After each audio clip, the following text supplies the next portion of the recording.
It did not begin with a declaration, but with silence, thick, sudden, and suffocating, settling through the corridors of Buckingham Palace. Doors closed, schedules shifted, briefings quietly altered, and within hushed exchanges, single phrase echoed with quiet insistence. The line must be reconsidered. When King Charles III finally stepped out hours later, the weight on his face was unmistakable. This was not routine concern, for something deeper had changed, something that would leave a lasting mark on the monarchy. What followed did not explode into public view. Instead, it revealed itself in fragments, delays that seemed minor, adjustments that felt subtle, and an atmosphere that those closest to the institution described as unusually tense. Within hours of that private meeting, senior aides were reportedly told to halt all non-essential communication, an extraordinary move in a system known for precision. Scheduled updates disappeared, appearances were reconsidered. Announcements long in the making simply dissolved into uncertainty. Those familiar with palace operations understood what this meant. Disruption at this level rarely occurs without serious cause. At the center stood the king, already navigating immense pressure. Insiders suggested the meeting had not been routine, but an urgent gathering of the monarchy's most trusted advisors, constitutional experts, senior courtiers, and notably, Prince William. Their presence signaled something beyond daily affairs. It pointed to a matter tied directly to the future of the crown itself, and within those walls, a phrase began to circulate with quiet urgency: succession flexibility. On the surface, it sounded procedural, but within the rigid framework of royal tradition, it carried enormous weight. The line of succession is designed to remain fixed, unchanging, unquestioned. The suggestion that it might adapt sent subtle shockwaves through those paying attention. Observers began to notice changes. The king's public demeanor remained composed, yet more measured, more reflective. His appearances felt deliberate, as though each one was carefully weighed against something unseen. Inside the palace, tension grew. Controlled leaks and cautious briefings hinted that concerns extended beyond ceremony. There were whispers, never confirmed, that issues of health and stability were influencing discussions at the highest levels. No official statement acknowledged this directly, yet the intensity of internal reactions suggested acceleration. Something had forced the institution to confront possibilities it had long kept theoretical. For weeks, these signs remained beneath the surface. Some dismissed them. Others saw a pattern forming, not speculation, but preparation. And in a monarchy defined by continuity, preparation signals seriousness. It means anticipating disruption. It means protecting the institution. Even when doing so requires facing uncomfortable truths. What began as silence slowly transformed into something more unsettling, the realization that the crown itself might be bracing for change. Not the kind announced with ceremony, but one shaped quietly behind closed doors, driven by necessity rather than choice, because inside that room, the conversation had already shifted from whispers to decisions, and those decisions would not remain hidden forever. But whispers alone do not alter centuries of tradition. Something more serious had compelled action. For months, the palace maintained that everything was normal. Yet beneath polished statements, another reality was unfolding, one marked by mounting pressure and decisions that could no longer be delayed. Official updates felt increasingly precise, almost overly controlled, as though every word had been measured against a truth too sensitive to reveal. Time itself began to feel compressed. For an institution accustomed to slow, deliberate pacing, this shift was significant. At the center of it stood King Charles III, long known for patience, now facing questions that patience alone could not resolve. Insiders suggested that concerns about his long-term health were no longer distant considerations, but active factors shaping decisions. Subtle changes became visible. Schedules adjusted, appearances reduced, and most notably, responsibilities once firmly held by the king began to shift toward Prince William.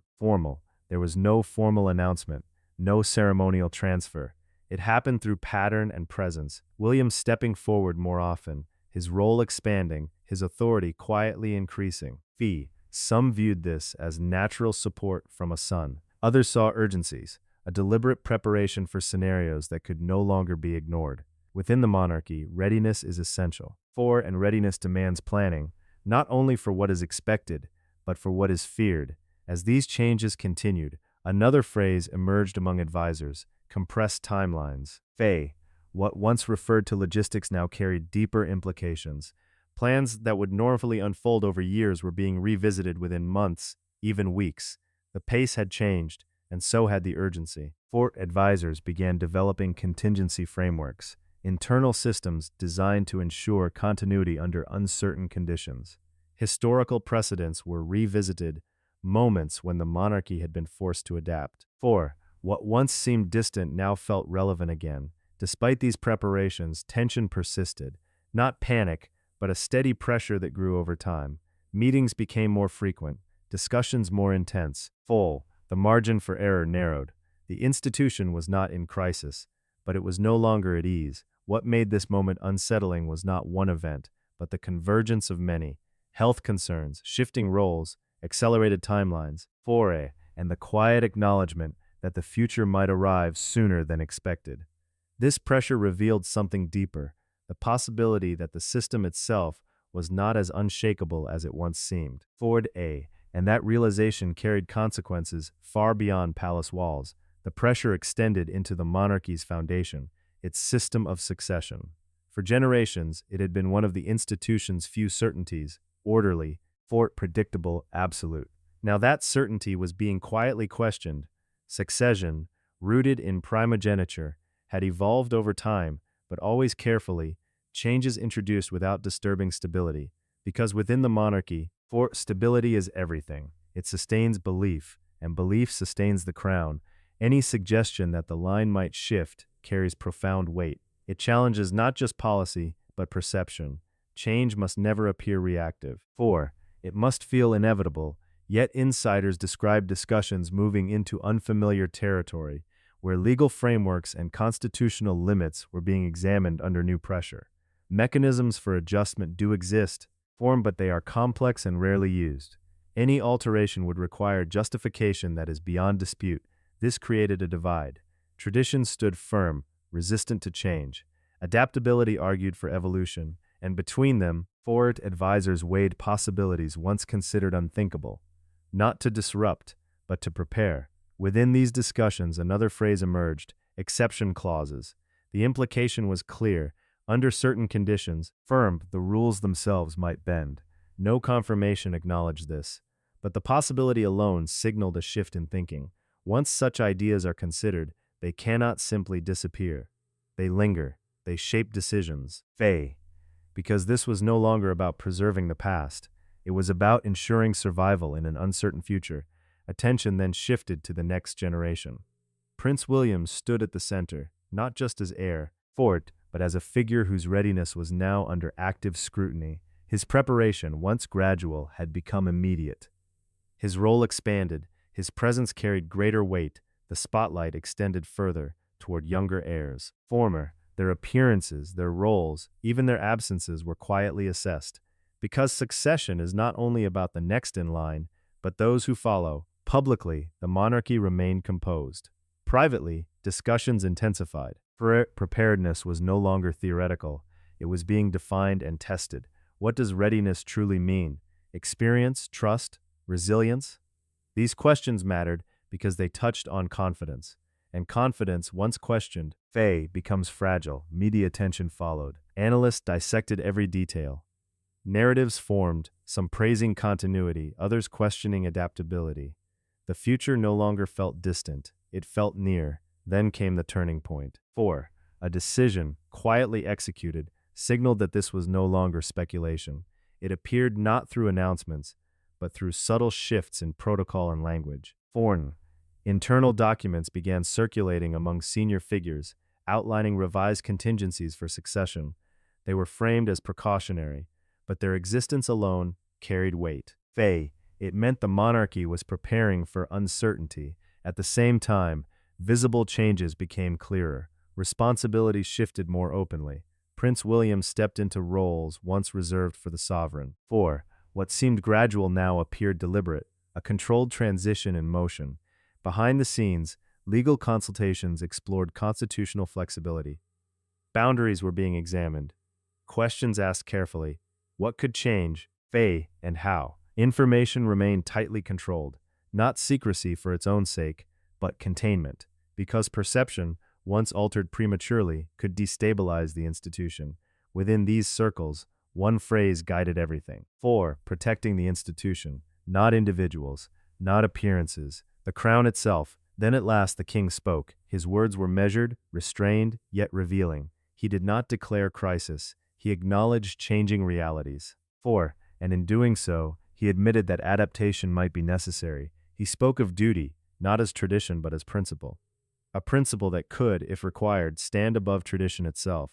He confirmed, subtly but unmistakably, 4. That contingency planning existed, that it was real, and that it was necessary. His tone carried no urgency, only reluctance. These were not choices made lightly, but responsibilities accepted out of necessity. 4. He spoke of safeguarding the crown, not just for now, but for generations ahead. The response was immediate. Shock, confusion, cautious understanding. He had revealed just enough to confirm change, without destabilizing continuity. 4. But one question remained. What does this mean moving forward? This is not a crisis. It is a transformation, quiet, gradual yet profound. Traditions are not being abandoned, but re-examined. Roles are evolving. Expectations are shifting. Future monarchs will face new demands, resilience, adaptability, connection. Figures like Prince William will inherit not just tradition, but transformation. Public trust hangs in balance. Too much rigidity risks irrelevance. Too much change risks instability. History offers parallels, but this moment feels different. Not reactive, but preemptive. Internally, roles are being redefined. Duties redistributed. 4. The structure itself quietly shifting, the debate intensifies. Modernization versus preservation. And beneath it all, a deeper truth emerges. This was never just about succession. It was about survival. Faye, an institution built on continuity, now adapting to endure. Not abandoning tradition, but protecting it. The monarchy's paradox remains, to appear timeless, yet remain responsive. And in facing that paradox, the king has made a choice. Not of disruption, but of preservation, because the crown does not simply pass between individuals, its weight endures. 4. And the question now is no longer whether change is happening, but whether it is enough to ensure that the monarchy itself endures.